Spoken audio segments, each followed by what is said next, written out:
They were Hitler's elite soldiers, feared on every front, marked by their black uniforms and ruthless reputation. But when the Third Reich collapsed in May 1945, their war wasn't over. Some were hunted and tried. Others vanished into the ruins of Europe. A few quietly rebuilt their lives in post-war Germany, walking the same streets as their victims. Decades later, they would fight one last battle, not with weapons, but over history itself. This is where the Waffen-SS went after 1945.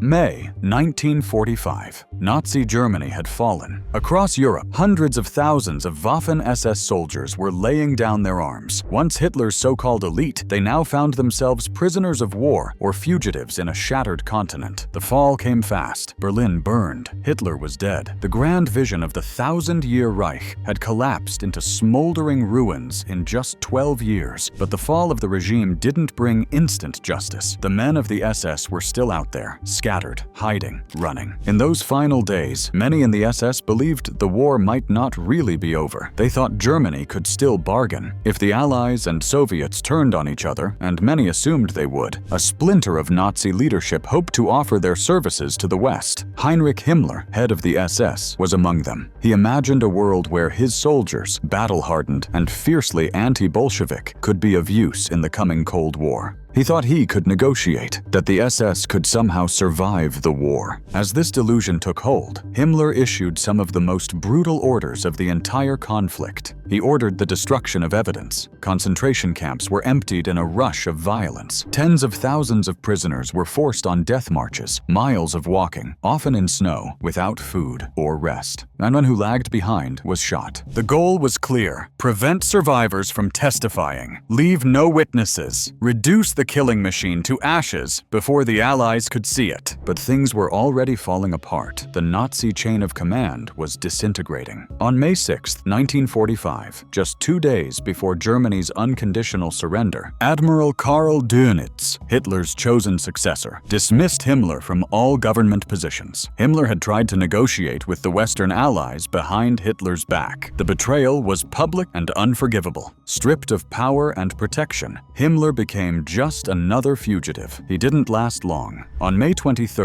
1945, after being captured by British soldiers near Bremervörde, Himmler bit down on a hidden cyanide capsule. He died almost instantly. The man who had built the SS, who had overseen the final solution, who had believed himself indispensable, died on a cot in a small military barracks. His body was buried in an unmarked grave.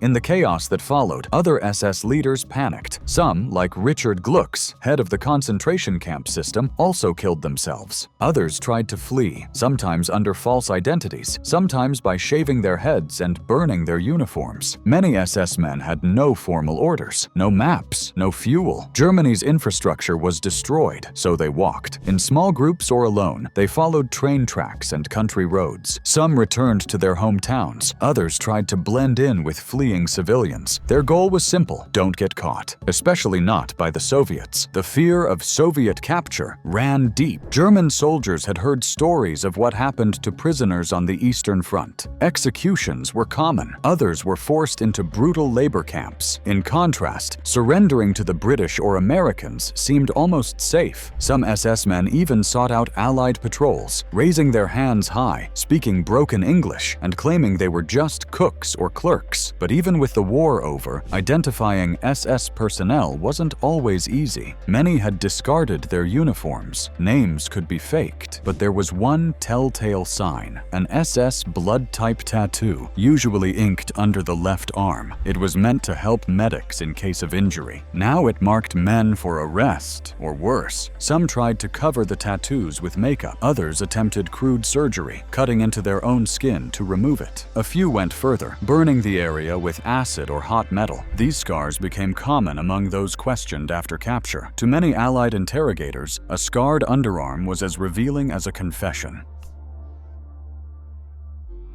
What happened after capture often depended on who held the gun. The Soviets were harsh. SS men were rarely spared. Many were executed without trial, especially if they had served in the East or were identified as camp guards. Others were sent to labor camps in Siberia. Few returned. The Canadians had a reputation for something else. They rarely took SS prisoners at all. Reports from the front lines included instances where soldiers found SS units and opened fire without warning. The SS had earned a special hatred among Canadian and British troops after atrocities committed in Normandy and elsewhere. The Americans and British tended to follow prisoner protocols more closely. SS men were often sent to interrogation centers, some of the most infamous being Schwäbisch Hall and Dachau. High-ranking officers were held for questioning. Interrogators gathered names, unit histories, locations. Some prisoners cooperated, hoping for lighter sentences. Others lied or clung to the story that they had been just following orders. But even within Allied custody, the line between justice and revenge was not always clean. Some SS men were beaten, others were shot while trying to escape. Not all names made it into the official records, and not all deaths were documented. In the immediate aftermath of surrender, the Allied powers issued orders for the total dissolution of the SS and all its branches. Units of the Waffen-SS, from frontline divisions like Leibstandarte Adolf Hitler and Das Reich to auxiliary formations drawn from occupied territories, were rounded up by American, British, and Soviet troops. The legal reckoning came quickly. At the Nuremberg trials, held from November 1945 to October 1946, prosecutors argued that the entire SS, including the Waffen-SS, had been a key instrument of Nazi crimes. On September 30th, 1946, the International Military Tribunal formally declared the SS a criminal organization. That judgment meant that simply belonging to the Waffen-SS could constitute a crime, though exceptions were made for those conscripted after 1943 or proven to have avoided ideological involvement.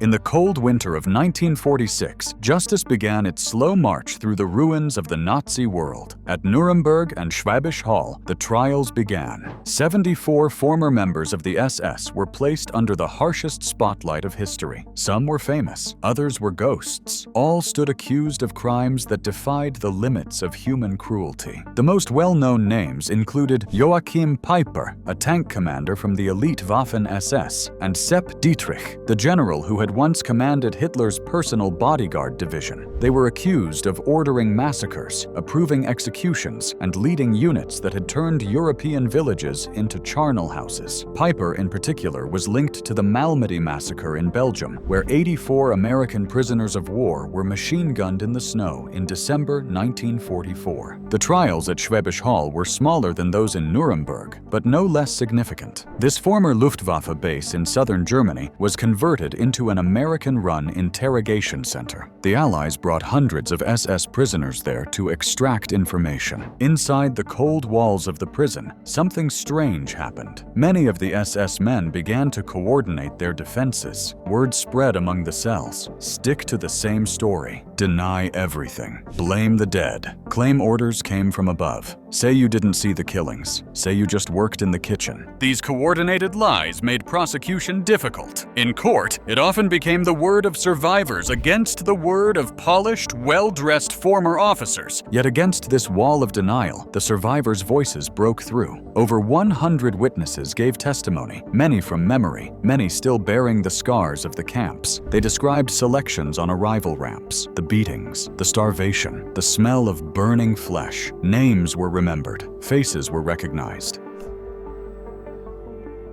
Denazification courts sprang up across occupied Germany, sorting millions of former Nazis into categories from major offenders to followers. For Waffen-SS members, verdicts depended heavily on rank, theater of service, and local politics. A few well-known figures, such as SS Brigadeführer Kurt Meyer of the 12th SS Panzer Division, were tried and imprisoned for atrocities in France and Belgium. Others faced military tribunals for their roles in Italy, the Balkans, Balkans, or the Eastern Front, but the sheer number of accused men made it impossible to give each one the attention their crimes deserved. Some were released due to lack of evidence. Others received light sentences. A few, like Piper and Dietrich, were sentenced to death, though those sentences were later commuted after political pressure. The vast majority of lower-ranking men were released within months, their records marked, but their lives largely intact. Despite all of this, the trials marked a turning point. For the first time, mass murder had been put on public trial. The phrase "crimes against humanity" entered the legal record, and the world began to understand the machinery behind genocide, not as something abstract or distant, but as something planned, staffed, and carried out by men in boots and black uniforms.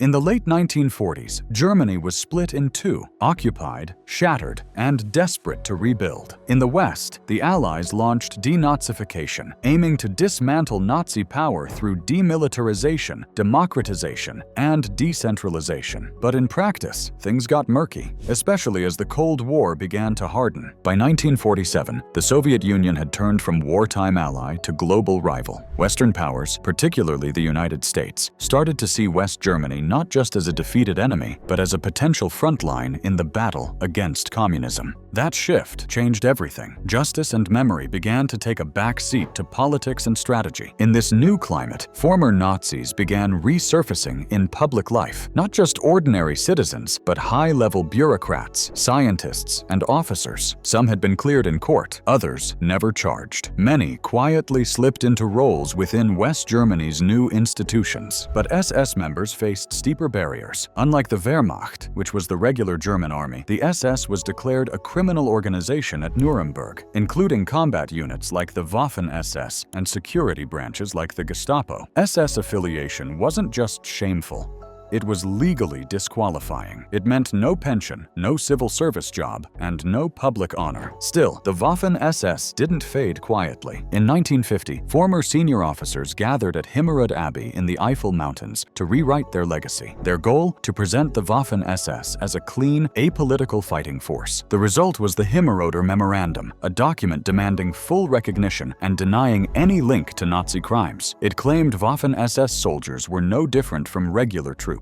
The memo reached West German Chancellor Konrad Adenauer, who shared it with the Americans. In 1951, U.S. General Dwight D. Eisenhower issued a statement echoing its message. Not all Waffen-SS members were criminals. Many, he said, had been conscripts, just ordinary soldiers. It was a carefully timed statement, politically useful, not historically neutral. It helped legitimize West Germany's efforts to build a new army, the Bundeswehr, and made it easier to reintegrate former soldiers, but it also opened the door for a public rewriting of the SS's role in history. By the early 1950s, political debates over veteran welfare dominated the Bundestag. The introduction of the Bundesversorgungsgesetz, the Federal War Victims Relief Act of 1950, became a turning point. Should men of the Waffen-SS receive benefits like regular Wehrmacht soldiers? Conservative politicians, including Chancellor Konrad Adenauer, eventually agreed that excluding them would risk alienating a large and organized voter base. In 1953, Adenauer publicly declared that the men of the Waffen-SS had fought as soldiers, just like others. That statement carried heavy symbolic weight.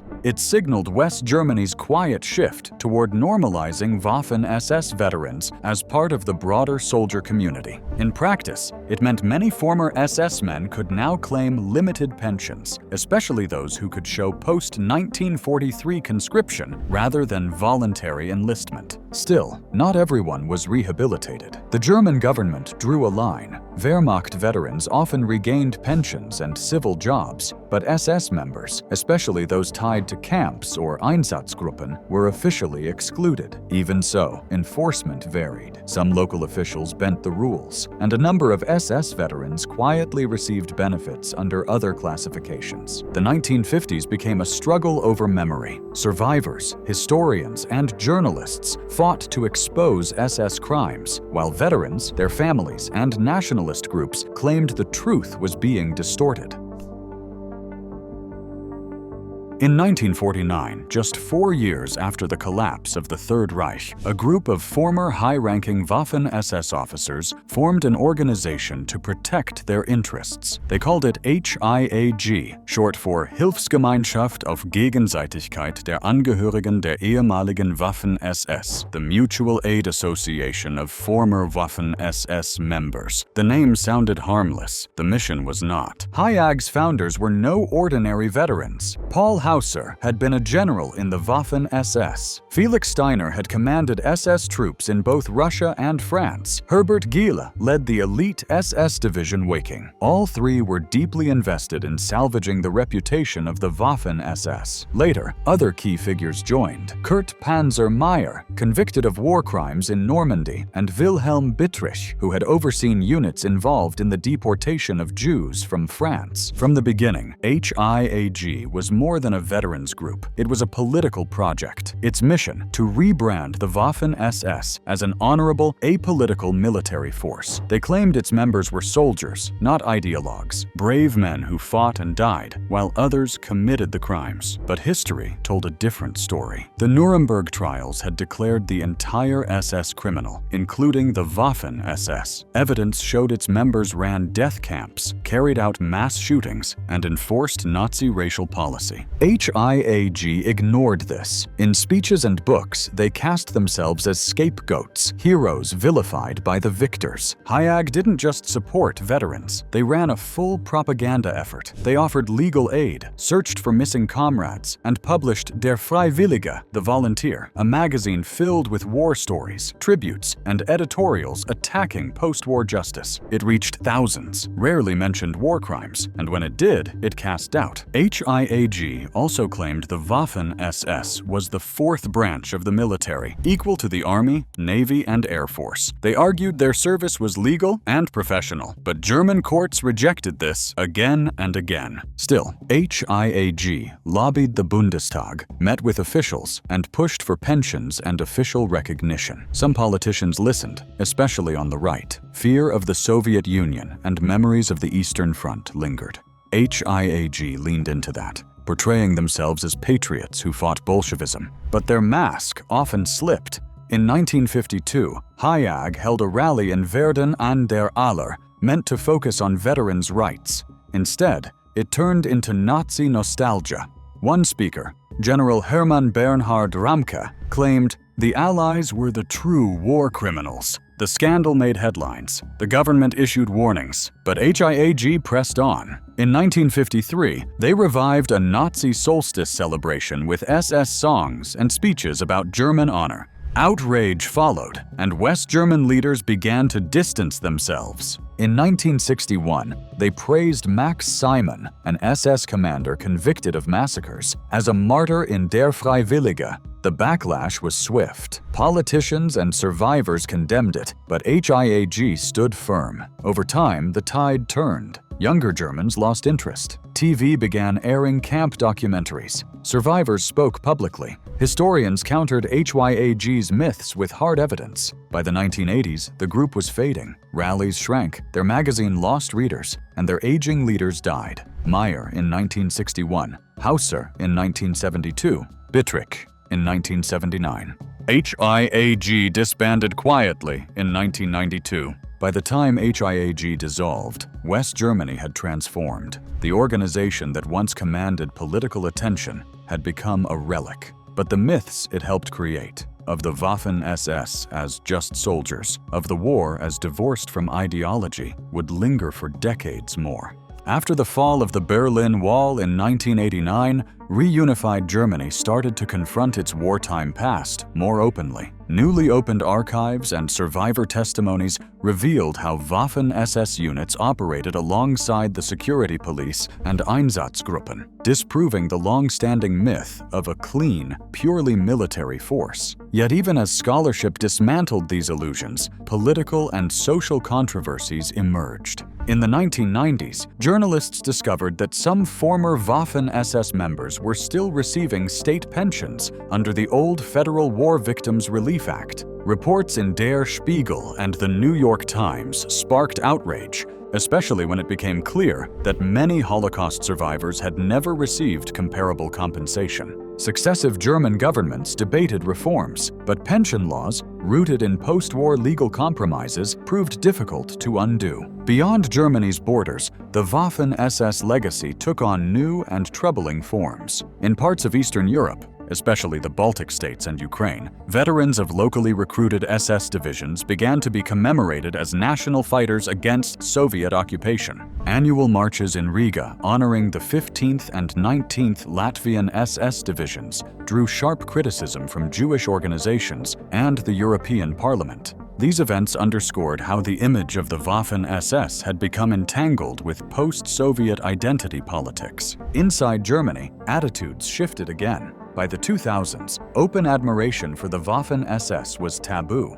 Displaying SS symbols was banned under Section 86A of the Criminal Code. Yet far-right groups online continued to use SS imagery, portraying the Waffen-SS as models of strength or European brotherhood. German authorities have cracked down repeatedly, calling it a threat to democracy. In academic circles, the conversation moved from moral judgment to historical context. Scholars like Sönke Neitzel and Peter Longerich analyzed how ideology, discipline, and violence fused within the Waffen-SS structure. Their research emphasized that the organization was never separate from Nazi politics. It was its armed extension. At the same time, social historians explored how post-war Germany's silence toward the Waffen-SS reflected the nation's broader struggle with guilt and memory. Today, few Waffen-SS veterans remain. Their associations have vanished, but their legacy endures in the debates, books, and myths that still surround them. Museums across Germany now include detailed exhibits on the Waffen-SS, documenting both their military operations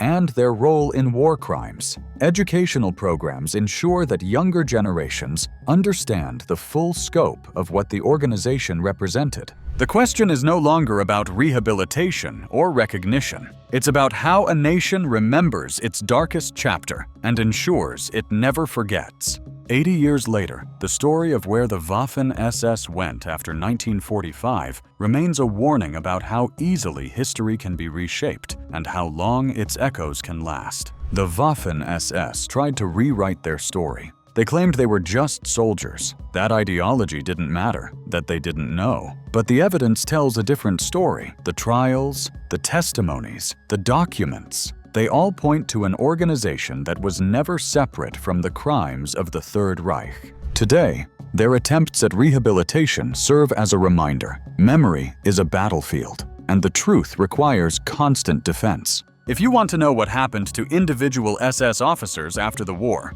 watch our video, How Do Former SS Soldiers Live Today? Next.